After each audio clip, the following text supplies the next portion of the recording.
સરકાર તુવેરના ટેકાના ભાવે ખરીદી કરશે. શું છે માહિતી? આગળ આવો જાણીએ.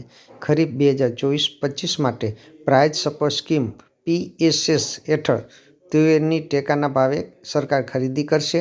ભારત સરકાર શ્રી દ્વારા ખરીફ 2024-25 માટે પ્રાઇસ સપોર્ટ સ્કીમ (PSS) હેઠળ ટેકાના ભાવે તુવેર ખરીદીનો નિર્ણય લેવામાં આવેલ છે. જેમાં તુવેરના પાક માટે રૂ.7,550 પ્રતિ ક્વિન્ટલના ટેકાના ભાવ જાહેર કરવામાં આવેલ છે. જે અન્વયે નોંધણી તારીખ 3/2/2025 થી તારીખ 20/2/2025 દિવસ 18 સુધી નોંધણી ચાલુ રહેનાર છે. જેમાં ગ્રામ્ય કક્ષાએ ઈ-ગ્રામ કેન્દ્ર ખાતેથી વીસી મારફતે ખેડૂતોની નોંધણી નાફેડના ઈ-સમૃદ્ધિ પોર્ટલ પર કરવામાં આવશે.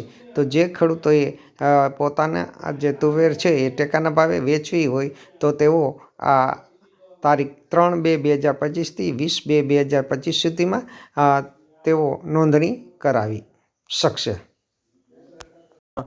ખૂબ જ ઉત્સાહથી જોડાઓ છો. એ કામ છે કે સમગ્ર રાજ્યમાં ટેકાના ભાવની ખરીદી. મિત્રો, ખરીફ ઋતુમાં જે ટેકાના ભાવની ખરીદીમાં જે આપ સૌએ નોંધણી કરી હતી એમાં અમુક ભૂલો આપ સૌ દ્વારા આવેલી હતી.